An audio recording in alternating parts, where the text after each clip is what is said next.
And the other playwright is Claude Salnick, who's a very accomplished playwright, and I'm thrilled to be working with him. He sees it as a one-person show, and he thinks that I could pull it off as a one-person show. I'm not as confident about that, but I also think that the audience may want to see more than just me on the stage. Now, I know many people are very good at one-person shows, but I tend to think that if I could add some characters, even with minimal lines, like Gail will she'll have like one line or two, and Alicia and Derrick will have several lines, but I, as the person this play is about, these are scenes from my life, will be sometimes in the moment with them and sometimes a narrator. So I really want your feedback on how confusing that all is. All right? But I tend to think that of about 20 scenes in the play, about 10 will have actors, and the other 10 will just be me. Okay? So just a little background. The play will open with a scene where I'm 11 years old. It's the first time that I dress as a female and go out into public. And I'm at a beach town with 7 of my cousins, and I fake it that I'm sick. They walk to town.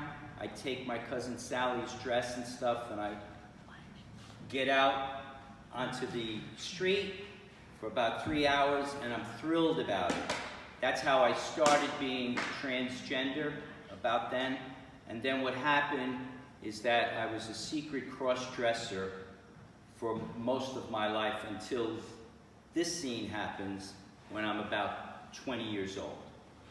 Okay? So,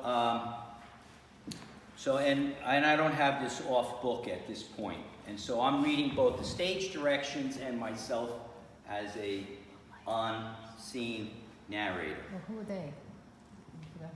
This is you and the other. Okay. The actors who play Derrick is myself at 20, named Frank. That was my male name. My wife's name is Lorrie. Alicia's playing Lorrie, who I meet in this scene. And Gail is Lorrie's best friend, who is on this train going into the city. Okay? So the scene, and you'll get the direction from what I'm saying. The scene is on a morning Metro North car, and 2 girls, Kathy and Lorrie, enter the train car, edge past the other customers, other travelers, and they sit across from Frank. Kathy and Frank start talking, and they're mouthing their words for us to see that they're talking, engaged, and they're smiling at one another. And I'm 20 years old. I'm a young male, and I'm working at an intern job in the city on Park Avenue. And these 2 girls are best friends, and they live together, and they're on their way into the city. Lorrie's eyes are closed, as you see, but her friend Kathy is very interested in speaking with Frank, and they're both talking about W.C. Fields Festival that was on that week, and they're both really into W.C. Fields, and they're talking about that, and they're talking about the day, and Lorrie is sleeping. Kathy's attractive, but Lorrie is absolutely gorgeous. She has beautiful hair. You know, she's got a peaches and cream skin. She has this little tiny mini dress on. And wow, I remember saying to myself, too bad that she's only 15 or 16 years old. I imagine that they're on their way to some private school in the city. Too bad. How could I ever introduce them to my friends? I'm 20, She's only 15 or 16. The ride's coming to an end. Frank says to Kathy, "You going to school?" And Kathy says, "No." No, I'm working. That's when Lorrie opens her eyes. She has these gorgeous hazel eyes. Frank literally falls in love with her when she opens those eyes. And I say to her, Do you work in the city? Yeah, Park Avenue. ITT. I'm near you on Park. I'm at the Union Carbine. So you're out of school? Oh yeah. I went to business school. Nancy Taylor. I'm 20. Frank's so happy that she's at 15 or 16, like I originally thought. We start talking. Lorrie loves her job. She tells about her best friend, Kathy. They grew up in Monroe together. And best of all, they're the same age. So, what train are you catching on the way back? The 5:32.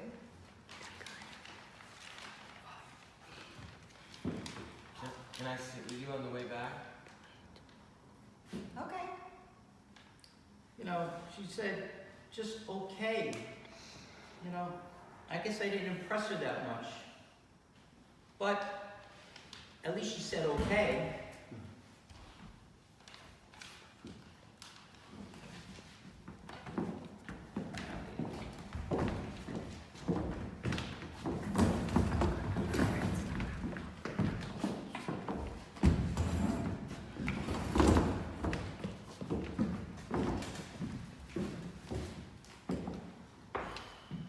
So, 5 o'clock comes, I go to the lower level at Grand Central to meet Lorrie, this beautiful girl that I saw on the train going down. She told me she was catching the 5:32. Down at the lower level, everyone congregates at the gates that are opened to go onto the platform for the train. I'm looking around. I don't see her.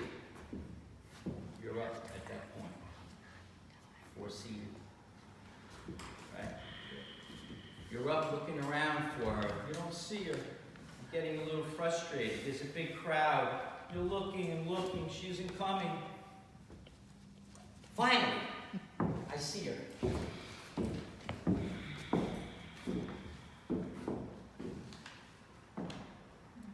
We sit on a train together.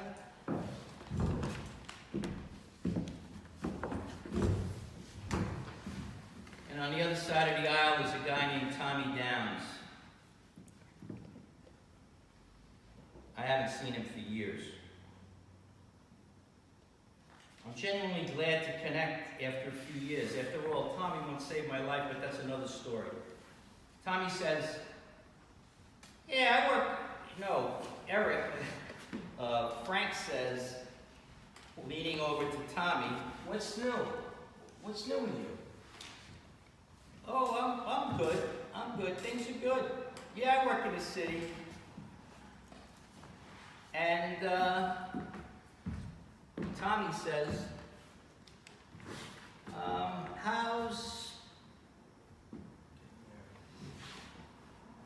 what's new with you? I'm getting married this weekend. Hey, congratulations. That's great. Anyone I know? Yeah, Jeannie from the West End. Great, what a coincidence. Our friend Richie Rivera is getting married this week, too. I'm going over to his wedding reception at Leonard's on Long Island. Nice place. Who are you taking? Who are you taking?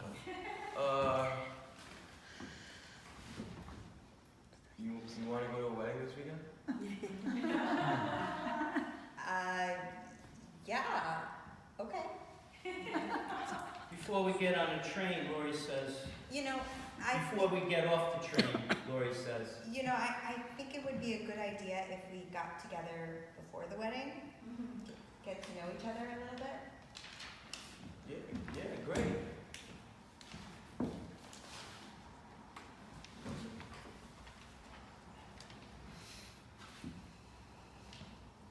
Good luck, Tommy. Good luck, Frank.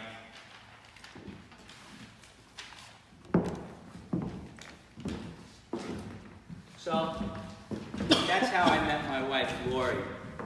I go home after work, and I'm living at home at the time, and I go in the kitchen, I'm standing there. My father and mother are seated at the table. They just had finished dinner about an hour before that. They're having cake and coffee.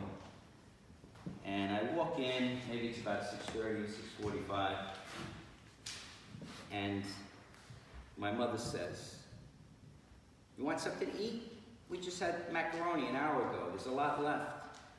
And salad." I said, "Yeah, Mom." She says, "Frank, you never turn down any food. Come on, sit down, eat something." My father says to me, "What's that big shit-eating grin you got on your face for?" So I turned to him and I said, "Dad, today I met the girl I'm going to marry." And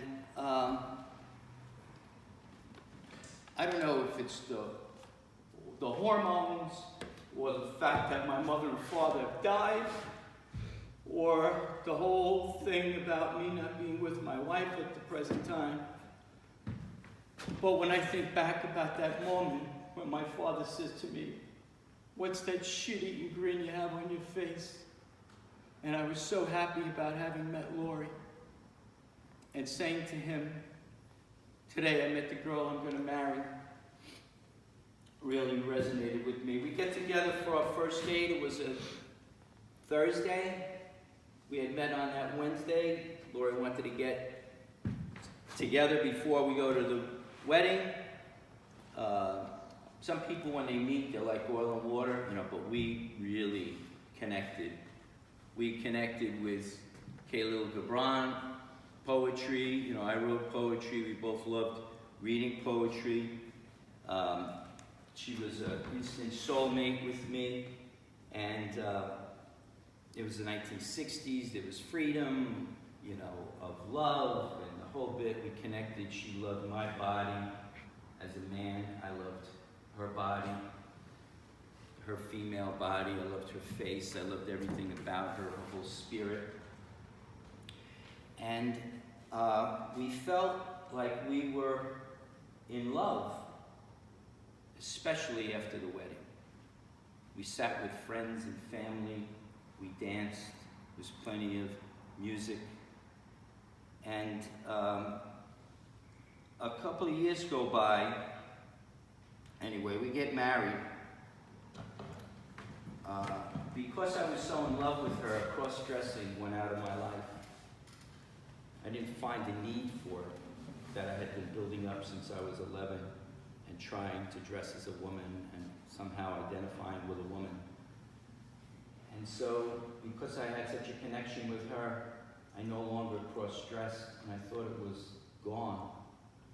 And so when the matter came up in my mind of what do I say to her before we get married, it didn't dawn on me to say something. Not that it didn't dawn on me, I thought it was done.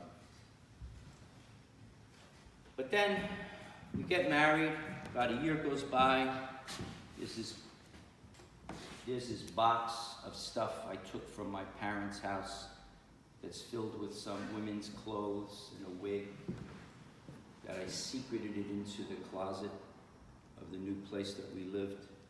And I take out the wig and I take out the clothes, and I'm telling myself not to go ahead and put it on. The same shiver went up my spine, the same interest that I felt when I was 11 years old and put on women's clothes girls' clothes for the first time. And Lorrie was my epitome of a female, is my epitome of a female, just like my mother is.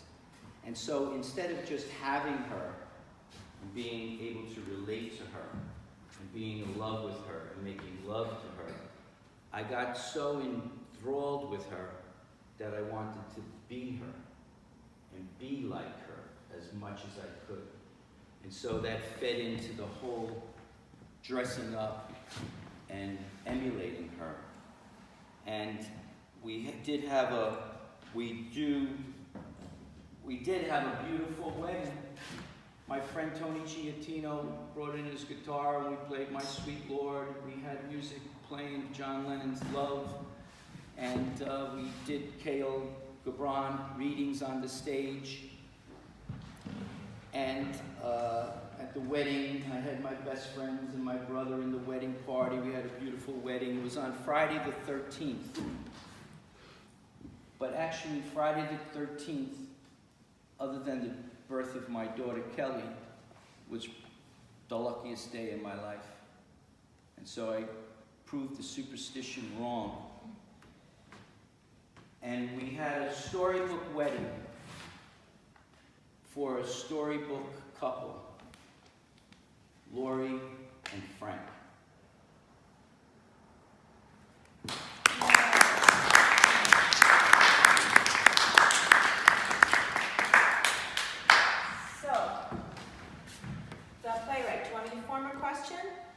Or do you have a particular I have question? a particular question. What's your particular question? All right. Did it drag for you as much as it dragged for me? Yeah. Well, Yeah. I wanna say something.